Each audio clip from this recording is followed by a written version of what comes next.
In this video, I talk with HeyNadine about her tips for being a travel vlogger, how to make money doing it, and getting through the ups and downs of being a YouTuber. Coming up. Hey, what's up guys? Sean here with Video Influencers. Help you build your influence, income, and impact with online video. And today, I'm on with HeyNadine, who's a travel vlogger. I make travel videos that show you the world. A blogger who's been doing all kinds of creative videos, comedy skits, and she's been in the YouTube world for a long time. And she has over 230,000 subscribers, over 31 million video views. Hey Nadine, how are you doing? I'm doing great, thank you.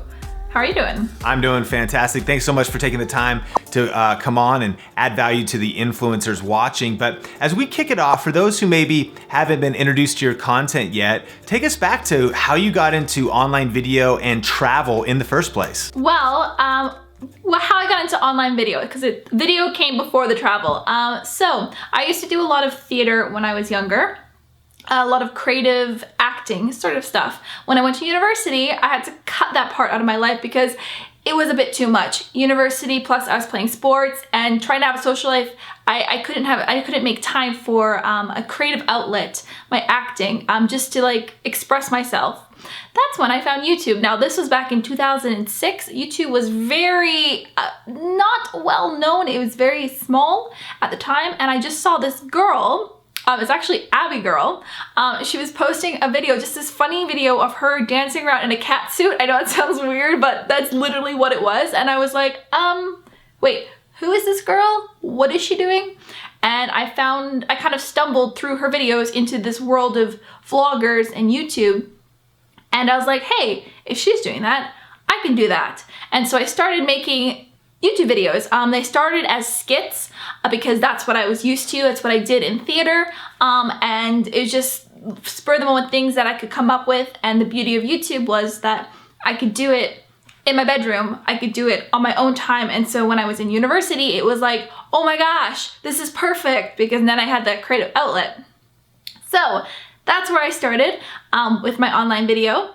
And then once I graduated university, I really wanted to go travel. I felt like I was missing out on this whole world of travel, so I decided to go travel, but I didn't want to stop making videos, so I was like, well, why don't I just make videos of my travels? It seemed like a logical thing to do, and so I started doing that, and that's how the travel vlogs started happening. That's amazing. Now, not to go too deep too quick, but I watched your Draw My Life video, and you actually mentioned that you kind of hit a hard season of life and kind of isolated. You even mentioned feeling depressed, and travel was like this thing that really transformed your life, and obviously something you're so passionate about, and you say you always encourage others to do it. What was that season like, and that time and that transition into where you are now?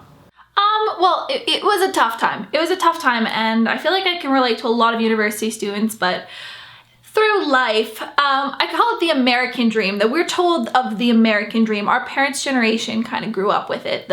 You go to school, then you go to university, then you get married, you have your kids, you buy your house, you build your career somewhere in there, and then you retire and you go travel, and that's your American dream. That's what life is supposed to be.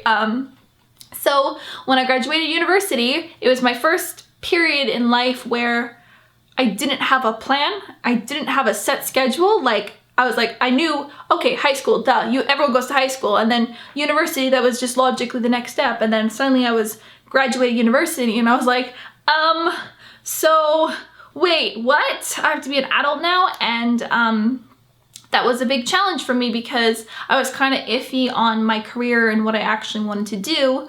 And I was doing YouTube at the time. I was making videos at the time, and I kind of ventured into trying to make it full-time, but then not being able to make it full-time. It was still, like, this is 2009. This was still a small world in online video.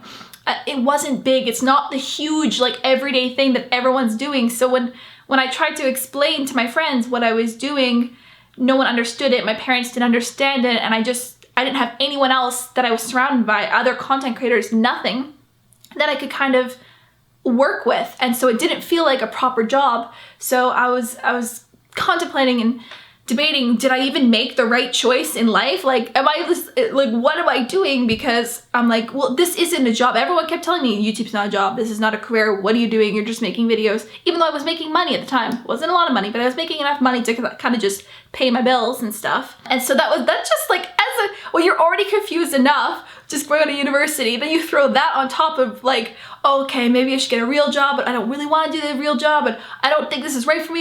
This is all of this confusion. And then just wanted to get away from it all and travel. And that's kind of how I settled on travel. I was like, I need to get out of my head. I need to get out of this space. I need to just go and just do something different.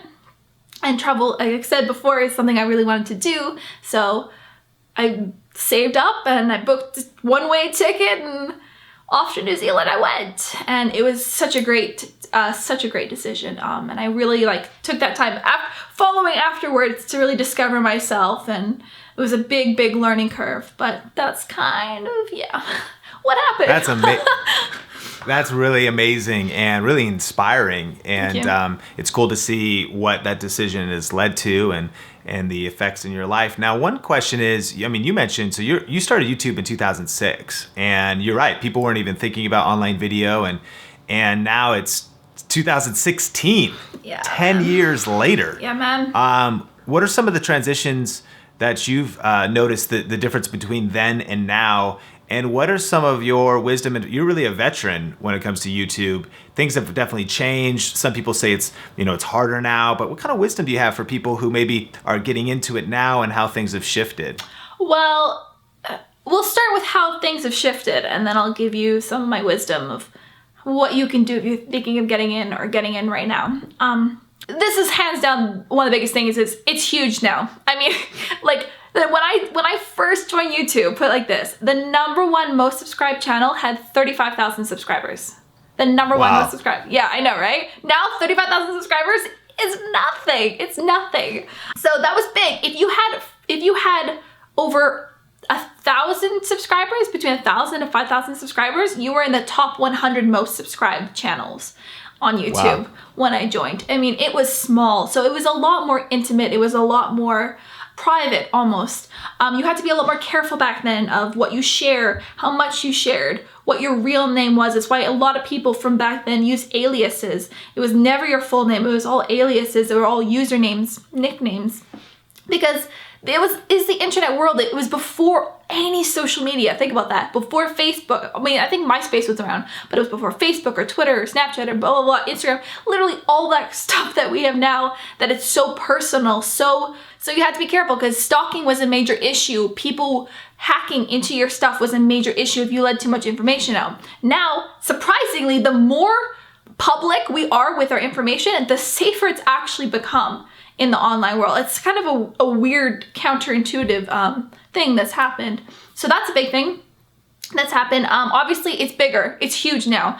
Back then, if you had one successful video, one good video, boom, instantly you'd be in top, you would gain a bunch of subscribers, not like hundreds of subscribers, but you'd gain subscribers, you'd gain notoriety, and you can move up very quickly. If you followed certain formulas back then, instantly you could jump your way to the top. Now you can still kind of do it with certain formulas, but it takes a lot more time. It takes a lot more luck. You have to be way more calculated. There was so much more to it now than there was back then. It was just people posting videos. We weren't thinking about branding. We weren't thinking about our image. We weren't thinking about anything. It was just pure creative videos. That's literally all it was. It was just pure creativity at its finest back then. Now it's far more it's far more brand oriented, marketing oriented, money oriented.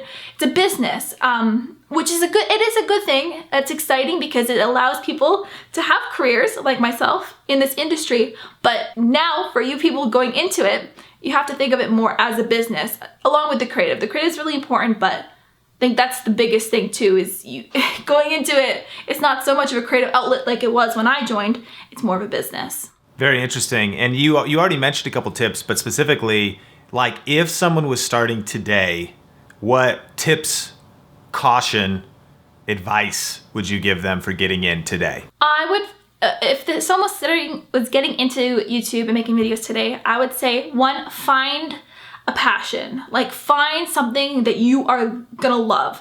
For me, that was travel. I mean, it took a while for me to get there, and I'm not saying that you're gonna know right off the bat now. It's good to experiment and figure that out. But like, guys, I'm getting onto my 10-year anniversary here. This is not a sprint, it's a marathon. And you're gonna be doing videos for a long time if you wanna make it here, and you're gonna be doing them frequently. That's another thing, you have to keep up with frequency. That wasn't so much of a big thing back then, it is now. Minimum, you have to be posting a video once a week, or it's like you're irrelevant instantly. So find something that you really, really love to do, a niche in the YouTube community world, whether that be gaming or beauty or travel or ASMR videos, or I don't know, random art videos. There's so many different smaller niches that people don't think of that are out there. You don't have to hit the big niches, there are smaller niches, but find something that you really connect with. Don't worry about the views, don't worry about the subscribers at first, just focus on the content, focus on finding something you're excited about, content you're excited about creating, and then once you have that, then you can bring in all the business aspect of it, because once you have that underlying passion, you'll be able to keep going for years and years and years and years and years and years. See where we're going with that? But yeah. Love it, love it. Great, that's great advice. And let's shift just specifically now, and there's actually video influencers watching that are trying to specifically do travel vlogs, be a travel vlogger. What are some of the things you've learned in that space? And it would seem, I mean, the initial impression is that it would seem like there would be unique challenges. So your kind of tips for maybe beginners that are saying, okay, I'm trying to grow. This shifts into your travel tips. I know you've got great videos, and of course we're gonna link up your stuff, even how to save money on travel, because if you're trying to bootstrap early on and do YouTube and travel. So what would be some of your tips for beginners, and then also maybe some of the more advanced stuff that you've learned as far as being a travel vlogger specifically? So the first thing that I've experienced, but I bring other vloggers into the travel world, whether it be on trips with me, is that travel is quick. It is really, really quick. It is unknown. There are a lot of factors at play that you are not going to be able to control. You're not going to be able to control lighting. You're not going to be able to control sound. You're not going to be able to control what if it's raining and the weather, and you're not going to be able to control if you're allowed to film and people around you and getting to these locations. There are so many factors out there. So you need to learn, if you are getting into travel videos, how to get the shot you need to do and get it quick, because a lot of times it's only going to be one shot, one time that you get to do this. It's not scary. It's not a scary thing. It does come with practice. But if you're used to having a controlled environment to film in, if you're doing your vlogs and you're used to setting everything up and having the camera perfectly focused and all this stuff, ooh, it's gonna be a little bit of a challenge moving into travel videos, because you just gotta be on your feet. And again, it comes with time. It's something you learn with practice of learning where the best shots will be, how to take, how to plan a little bit more in advance in your head, even though you can't. If that makes any sense. So that was that. What was the other part of the question? Well, yeah. So then, so one big thing would probably be, especially people are trying to figure out. This would go into, you're not going to monetize right away. Nobody should get into trying to even think about funding, money, their passion. Yeah, money right away. However, travel costs money. So what's your perspective for someone, and obviously people can travel without vlogging, and so they have to work and hustle, but your progression into, and for those that are trying to work their way in that tension of trying to fund their travels, build their channel, those kinds of things. Well, travel does cost money, but it doesn't cost nearly as much money as you think it costs. If you are going to do this, you have to commit to the lifestyle. You're not a vacation vlogger, you are a travel vlogger. There's a big difference. If you're just thinking of taking a vacation for a week here, maybe once or twice, a couple times a year, that does not make you a travel vlogger. That gives you travel vlogs, it doesn't make you a travel vlogger. Travel vloggers, all the biggest ones, all the best ones, all the people that are doing it successfully live and breathe travel. It is our life. That is the lifestyle we would have, cameras or none. So you have to first get that part of your life down pat. Learn to be the traveler. You can do it with a camera on you, there's no fault in that, but you need to learn how to be a traveler. And that means you gotta make some sacrifices when you're first starting out. Money is an issue when you first start out, but think about it like this. Where do you live now? Are you paying rent? Do you live with your parents? What kind of jobs do you have? Can you take your job on the road with you? So if you're living somewhere now, say you want to go do your travels. Long-term travel is going to be exponentially cheaper than short-term travel. So if you're just getting started, it's better to plan for a bigger trip. Like I'm talking 1 to 3 months long, maybe even 4 or 5, even 6 month long travel trip. Now you don't need that much. So to do this, yes, okay, you might need to give up your place. You might need to move in with your parents and save up. Save up for it. You could spend in budget-wise, you can do on the cheap, you can do it for 6 months, $10,000, okay? Wow. That's not that bad Yeah, if you think about it. So that's how does that work out to what, 1,000, is it 1,500 a month? Something like that? I'm not sure of the math, but something like that. Now 1,500 a month, that's all it costs for you to travel. And you can do it, trust me, there are some cheap places around the world. Depends where you travel, but if you're starting out, you're gonna be hitting the cheap places. We won't talk about the more expensive places, yeah, you're hitting the cheap places. So you budget that. So go, okay, well, that's how much I pay for rent, plus food, plus my car, plus this. Well, now if I didn't have a place I need to rent, suddenly I don't have to pay that toward rent. I could pay that toward my travels, okay? So it's a mixture of figuring out how to save up, the best ways to save up and make money. And then also there are ways to make money on the road. And to spend that money that you do make really, really wisely. I mean, budgeting travel is a huge, huge topic. I can't really go into it too much here. Yeah. I mean, I've got lots of videos on it, and I still have lots of videos to do. But think of long-term travel. That's my biggest tip for people just starting out. Save for a big trip. And really get it done there, yeah. I love it. Those are amazing tips. What are some of your bootstrapper's guide to also getting into, you're bringing a laptop with you and a camera with you, and I'm also curious as a side question, have you ever had just some awful thing happen where like a laptop went down or something like that? Because that's then the other piece is that some equipment is kind of expensive and you got to get into that as well. Do you have any thoughts on that? As a travel vlogger, I promise you this, if you are looking to do this as a career, there will be a time that your equipment will get damaged, it will get broken, and it will get stolen, and it will probably get lost. It is inevitable. It will happen. It's happened to all of us. This is one of the things that comes with travel, is that equipment and travel, stuff can happen. So, yes, don't get too attached to your equipment. I mean, obviously there are a lot of safety precautions that you can take. I've only had a couple bad things happen to me, but I have had bad stuff happen to me. This is travel. This isn't you filming in a controlled area by yourself in a locked room where you can lock up your stuff and clean it perfectly. You are in foreign places and foreign countries, and you're on the road and you're moving to things. There are a lot of factors, so don't stress out about it. Do you want to know my travel mishaps or? Yeah. What was your worst one? Well, I had my camera bag stolen. Oh, yeah. Full of stuff? My full camera bag stolen. Yeah. So painful. Main camera, secondary camera, my phone, my sister's phone, a couple cards. Yeah. Wow. Yeah. It's such great advice to develop like the mental fortitude going into it, to just kind of be prepared and to take precautions, but to know you're in the Wild West per se, right? Yeah, you are. Specifically now, and without getting too specific, but for you, how does your living break down? Because some people there's of course YouTube AdSense, but then there's brand deals, and we talk about all kinds of stuff like that on video influencers, sometimes affiliate marketing. For the person getting into it, if they were just trying to understand the possibilities of turning their creativity into a career, what advice would you give them when it comes to that? Well, obviously, as I'm sure other video influencers have mentioned, it's gonna 6 months to a year, a couple years before you even see any income, unless you will get really, really lucky and get some sort of viral video push, or you're just phenomenal and you've picked a topic that people haven't touched on. You're not gonna be making money right off the bat. That's why I said start with the passion, experiment, try to figure out what you really love, and then get into the business aspect of it. So my income breaks down in a mixture of, yes, a little bit AdSense, affiliate marketing, branded and sponsored content is huge for me. Mainly because, believe it or not, the travel industry is the second largest industry in the world. Wow. Yeah. Think about that. In the world.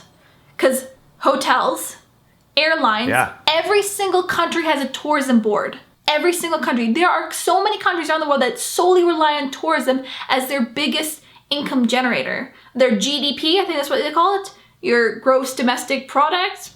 Yep. Trying to use some technical terms here. Travel is the second largest industry. It's huge, huge. So there are a lot of brands, there are a lot of opportunities, and there are a lot of sponsors. Another thing that's very specific to travel that doesn't really apply as much in other categories, maybe filmmaking, is that you are traveling to these locations. You are not just a YouTuber or an influencer, you are also a videographer, and you can sell your services for video production because video is huge. And so all of these companies, remember, second largest in the world, all of these companies are looking for video content. So even if you don't have the numbers, you can still produce video content for the sponsor or the company or whoever it is that you're working with, and that's worth money. So you can make money that way, even if you don't have big numbers yet. Wow, those are really good tips. Then that kind of gives me this thought. When it comes to YouTube, in any of the different niche or niches people could be in, it seems like it's crowded, but it's what you just mentioned kind of always sounds like, but would you say, but there's still tons of opportunity there because things are just so big that like there's still space, or there's different ways to differentiate who we're trying to talk, stand out, be unique in travel? Like, would you say that? Like, that there's more room to come on for those who would aspire to do that and put in the work, put in the hustle, because there's just so many opportunities and places that would maybe want video content and want to work with influencers? Yes. As the industry expands, as video, everything, like Facebook today just came up with Facebook Live, video, more video, more video. Everyone wants video. Everyone wants video. So the industry in general this isn't specific to travel. Every single niche out there is room for more influencers. The difference is you still have to figure out what makes you, specifically you, unique.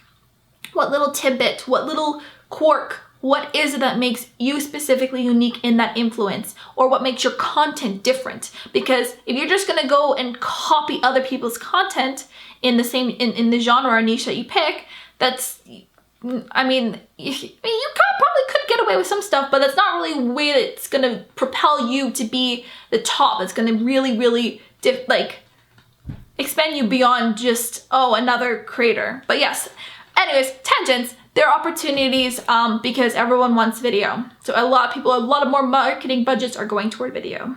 I love it. Now, quick question, and we'll link up to your video that I just watched about your gear, but what gear do you specifically use? Just kind of rapid fire, and we'll make sure you've got a great video behind the scenes that goes through your whole process. Incredibly insightful. Everybody, you should definitely watch that, so we'll link it up. But just kind of an overview, what's like your go-to gear to create these awesome videos you make? Well, I just switched to my new camera. So now I film with a Sony A7S II. I only have one lens that I carry around with me now. It is a long range zoom lens. It goes from, I believe, 24 to I think 240. It's a huge range. And that's kind of been my experimenting. I've experimented with two lenses, but what I've found is that it's a lot easier to have two cameras than two lenses. So I have a smaller camera. So I have my G7X, so it's a Canon camera, it's my vlog camera. And I tend to do more of my talking with that. I also carry around my audio equipment, so I have a Rode mic. I've been experimenting with lapels, which have been really great, but they're time consuming. Remember I told you, video quick, travel quick. I don't use tripods. Even though I usually carry one with me, but I don't regularly use it unless I can specifically have time to plan a shot, because again, video quick, travel video quick. I do have like a GorillaPod or a Gobi pod that I can kind of set up with the second things. Obviously, I've got an action camera, so I've got a GoPro, and I've got a bunch of accessories that fit with the GoPro, because you are gonna be using a GoPro a lot in any action scenario. Really, travel vlogging, you need minimum 2 cameras, a GoPro and another camera. You can get away with the DSLR. Alone, you don't have to get a second vlog camera, but I highly recommend it, because there are a lot of times and a lot of places when you get into more of the sketchier, I mean, the world's not sketchy, but there are a couple places and times that you're like, I really don't want to be carrying around this $1,000 camera like this to vlog. I just want like something small and discreet. So having a small secondary camera works, but you can also do that with the GoPro. So that's kind of what I do, plus some cleaners, plus some spare batteries. And then do you use Mac and edit on like a MacBook Pro? I use Mac. Awesome. Over the last 10 years, during this kind of, you're building your brand, of course you want to grow. What's been the biggest obstacle that you faced and how'd you overcome it? Biggest obstacle is probably personal obstacles. Fatigue is an issue. I mean, I've been doing this for 10 years. I still love what I do. I didn't always love what I do. Didn't always want to keep doing what I do. You are going to go through ups and downs. It's a roller coaster of any career path to figure out where you fit in. And you know what? You might say, you know what? This isn't for me. I'm going to quit. Or you might try to truck through it. You're going to have to make those decisions. There's going to be many of those decisions in your path to videohood. And it's figuring out what's best for you and what's the alternative. Like for me, it involved having to go back to regular work jobs. When I was like, you know what, I'm done with YouTube. I'm ready to like move on, do something different. And I went back to regular work jobs. And then you realize, well, you know what? I could take the time that I spent working and I could just put it toward my videos and I could grow more. There's a lot of internal struggle, but it's the struggle between like figure out what you want and how much time and hustle and dedication. There's gonna be a lot of hustle. A lot of hustle. You're never going to be comfortable. Let's just put it like that. You're never going to be comfortable because even the top creators, they're not comfortable and they go through this as well. Even if you think the most successful creators, they go through this. So you have to get comfortable with being uncomfortable and uncertain because your career in the video world is going to be full of that. Well, we're going to jump into the lightning round. Yeah. The lightning round. These are rapid fire questions. But my question for you first is, what is a physical interpretation of what lightning looks like with sound effects? Please demonstrate. Coffee or tea? Coffee. Talking or texting? Texting. One place around the world, just one place, that you think every influencer watching should visit? New Zealand. Would you rather live 10 100-year lives or one 1,000-year life? Wait, what does 10 100-year lives look like? Do I start from a baby and get to live up and onwards? And you reset every time. So 10 different lives or one really long life. Ooh, that's a tough one because then you have the choice of chat, like you get to do all the different things, but then you also have your wisdom.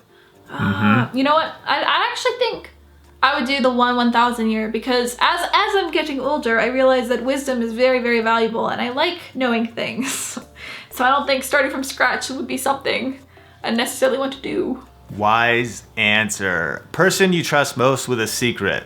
Myself? Last thing you grabbed out of the fridge? Coconut water. Favorite nickname for yourself? Hollywood was a cool one. My friends call me Hollywood. I was like, oh, it sounds like I'm going to achieve something. It sounds. I don't know. That's amazing. Hashtag HeyNadine. Hashtag Hollywood. Movie every influencer should watch. I'm not a huge movie person. I'm more of a TV show person. TV show every influencer should watch. Well, okay. Now I'm like, well, what am I working on now? I'm gonna give you a couple of them. They're all Netflix. Narcos. I really enjoy Narcos. It's a really good one because it's bilingual. It's Spanish and English, and it really makes you appreciate the fact that the world doesn't speak all of English. So that's true. Really cool. And then I've just been I don't really have favorites of things. I've just recently been to Prison Break because it's really like, ooh, Prison Break. It's kind of cool. There you go. Biggest pet peeve? When people cancel on plans. Last song that you had on repeat? Kill versus Mame versus Grimes. I think it's Grimes. Cat or dog? Oh, cat.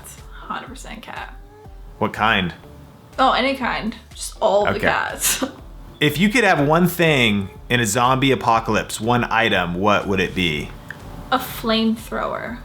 Like one of those like crazy ass torches. That's so awesome. That's the best answer. We've got some unique answers, but that's awesome. Favorite YouTube channel that you like watching right now? Casey Neistat. I feel like a lot of people are probably on him, but yeah, Casey Neistat.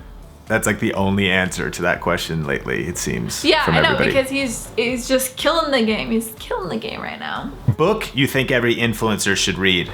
How to Win Friends and Influence People. best piece of advice you ever received? I don't know if anyone gave me this, but it's a pretty good one, but nothing is ever finite. There are very few things in life that are permanent.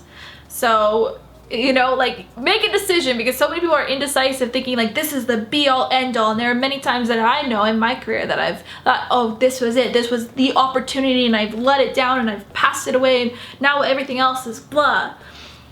There are very few things in life that are finite, and there are no this is the opportunity, because there are hundreds and hundreds of opportunities. So yeah, I don't know. Awesome. Lightning round. So you are very active across the board on social media. Like, your home base is definitely your videos, your video content, but for any influencer, they know today that they need to be on a lot of places, but that can come with, it's overwhelm. It's like so much to keep up with, so many different things. What are your favorite platforms, and what are kind of your thinking to balance and stay consistent and do quality on the different social platforms?